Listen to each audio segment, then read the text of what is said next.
You know that moment when your heart doesn't just break, it shudders. Yeah, that was me standing in 4-inch red heel I should have burned last year, watching my husband, his secretary like I wasn't even breathing in the same room. The boardroom was full. I was supposed to walk in and surprise him with our anniversary lunch. But guess what? The surprise was on me. Jungkook, Mr. Cold as Frostbite CEO, had his hands on her hip and his tongue where it didn't ducking belong.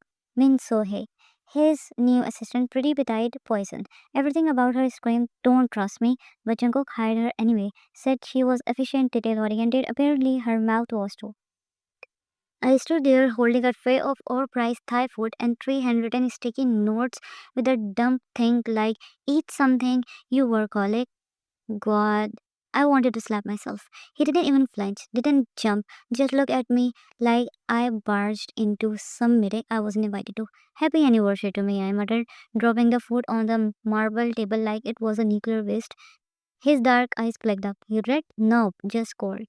"You weren't supposed to be here," he said flatly, clearly. One of the junior execs, some kid named Daniel, actually gasped. The other just stared like they were watching a Netflix drama unfold in 4K. And you had think I had cry or run, but I had just laughed loud enough for the people to freeze. "Wow, okay. Congrats on the promotion, Suhei. Hope it comes with dental." She looked smug. I wanted to throw my purse at her face. Then my best friend slash life support system found me 20 minutes later crying in the parking lot. I was wiping my eyeliner off with an old Taco Bell napkin.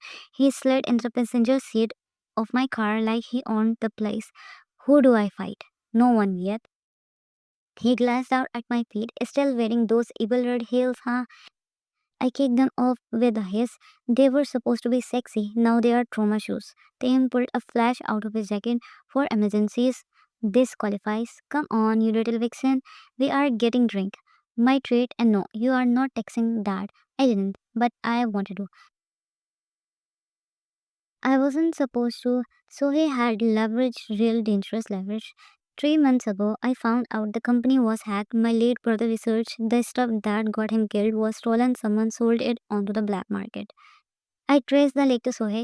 She didn't deny it. In fact, she made it worse. "I know what happened to your brother. I have a proof, but you will do what I say if you want your wife alive." That one sentence changed everything. I married Vi and to keep her safe from this world. Now she was in the middle of it. So I played Sohei's game. Let her flirt, let her follow me into cars, let her hand linger too long in meeting. I let her think she had me. A public performance. Her idea, her sick trophy. But seeing Ryan in the boardroom watching me with those wide betrayed eyes, I lost it. Now, outwardly, no, I stayed still, but if I broke, I had never stopped. She walked out like she didn't even want an explanation. I wanted to go after her, but Suhi leaned into my side and whispered, "One more move and she will be next." "You really want her name added to your brother's?" I stayed frozen. Taehyung texted me an hour later. "You glowed, and no, I'm not helping you fixed in this." I stared at the screen for 10 minutes before typing back, "Tell her to be careful. She doesn't know who Sohi really is." I deleted it because it was already too late and I deserved it. 2 weeks later, I was thriving, or at least pretending like hell. New apartment check, new job at the startup where no one knew I was Mrs. John, double check. New Tihung supplies wardrobe with crop top and leather skirts, triple threat. Taehyung was staying over most nights strictly as a best friend, but he cooked, danced in my kitchen, and played indie breakup song till 3 a.m. He even changed my Netflix profile name to Cold Hearted Betty, dude but fair. I was doing alright until the tech gala happened. I was assigned to cover the event for the media agency I joined. Low key, no spotlight until PR girl shoved me right in the VIP section. I was still adjusting my neckline when I saw him. Jungkook. In a black on black Armani, hair slick black, jaw sharp enough to slice glass. The crowd parted like they knew he was danger wrapped in silk. Our eyes met, and time didn't stop. It staggered. "Ryan, June, you look like someone who doesn't cry in parking lots anymore." He chuckled, bastard. Then Taehyung showed up. Then Taehyung showed up with the two champagne glasses and slid it next to me like a room-com rival. "Oh, you," they said to Jungkook. Jungkook jaw flinched. "Nice to see you. You still attached to my wife?" I sipped my champagne. Ex-wife, technically. tension thick enough to choke on.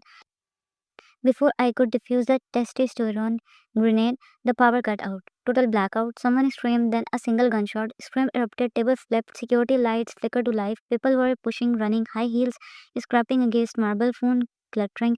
Tim grabbed my hand, but Junko was already there. Come with me, he said. My brain said run away the other, but my legs, they obeyed him before I could argue. We were moving fast toward a black hallway, then down a narrow stairwell I hadn't noticed before.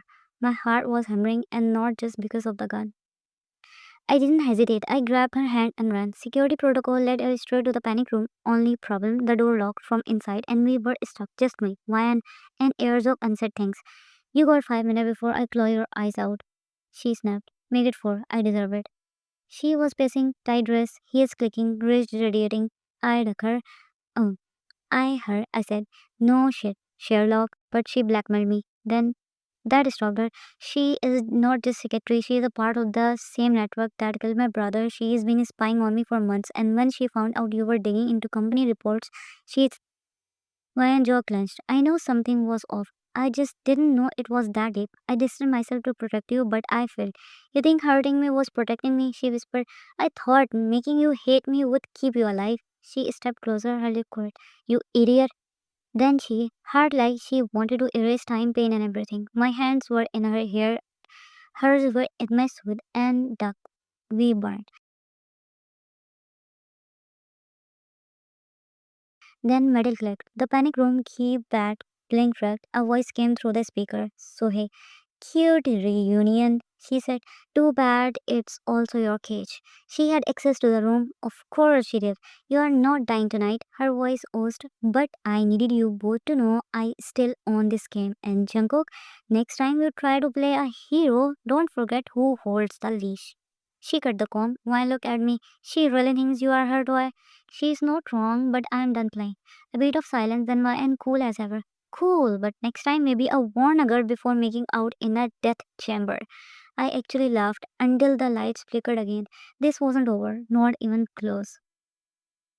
The bullet wasn't meant to kill, it was a signature, one of the Sui's little cat tricks, her final warning. Too bad for her, I don't do warnings, I do consequences. The footage from the panic room, I traced the signal Bardo did, while Jungkook and Taeyong argued over plan A and B, I quietly built plan C, endgame. And it started with a text to certain agency contact I never wanted to use again, code mango burning. Translation, time to erase a bitch. Taeyong, look, I didn't sign up for James Bond versus Evil Barbie, but I'm good at blowing up firewalls and fake identities. He looked at me, and I never doubted you had bring her on. Just didn't know you had be so doing it. Wine raised an eyebrow. That's Jungkook line. I nodded. Yeah, but I mean it platonically. Kinda. Watching her command a room full of cyber spies and federal agents was hot, terrifying, and a little arousing in a please don't tease me kind of way. This wasn't the girl I once broke to protect. This was the woman who now terrified our enemies into hiding. She didn't wait for justice, she created it. So we didn't vanish this time. We found her hiding in Macau under a fake name, a dozen fake identities, but she couldn't fake her fear when I walked in, smiling, holding the same lipstick I once wore to her gala. I didn't kill her, I filmed her. Confession, operations, real name, deals. Then I sent it to every agency that had her on a watch list. By the time I walked out of that hotel, she didn't exist. Not legally, not digitally, not even in a whisper. You scared me sometime, I told Ryan over a celebrity donuts. She licked sugar off her thumbs. Good. I didn't know how to love a woman like her until I realized you don't love her in front, you love her beside. She wasn't waiting to be saved, she was too busy saving all of us. Not because I needed him, but because I chose him. And because he folds towel like a psychopath, and someone needed to fix that. He started making my coffee right. I stopped pretending I didn't like his awful playlist. He taught me how to sleep again. I taught him how to fight dirty. She still threatens to poison me. I still leave the toilet seat up. Some nights we talk, some nights we sit in silence and just breathe. It's not fleshy, but it's not perfect, but it's us. And damn, I've never loved anyone more. Staying stayed in our lives, Big Brother energy, hacker brain, chaos, goblin heart. If Sohei ever crawls back from the dead, she won't just face me, she will face the woman I love, and this time she won't getting a warning.